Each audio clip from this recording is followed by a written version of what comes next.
அருளுக்கு வித்தாகி ஆனந்தம் பொங்குமிடம், அற்புதங்கள் பலகாட்டி தெய்வீகம் நிறையுமிடம், உருவாக்கும் இறையோன் உலகமெல்லாம் வாழுமிடம், ஓங்காரமே பொருளாய் ஆதிசக்தி தங்குமிடம், நாக வடிவாக வந்து நலம் காட்டியமை ஆளும் நாகம்மை கோவில் கொண்ட தேன் கமலும் திருவிடமாம் எங்கள் கண்கண்ட தெய்வமான மண் கொண்ட நாகசக்தி வாழுமிடம்.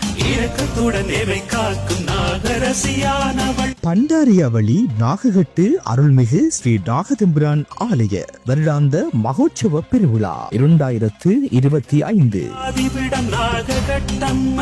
திருக்கொடியேற்றம் 27/6/2025 வெள்ளிக்கிழமை அதிகாலை. ஆனி உத்திரம் 1/7/2025 செவ்வாய்க்கிழமை பின்னிரவு. கல்வியோடு கலைகளையும் சுரந்தளிக்கும் தாயவள். மாபெரும் தேசத்து பொங்கல் 4/7/2025 வெள்ளிக்கிழமை. கோயில் கொண்டு அமர்ந்திட்ட நாகரசியே, அனைவரும் வருக, நாகசக்தியின் அருள் பெறுக.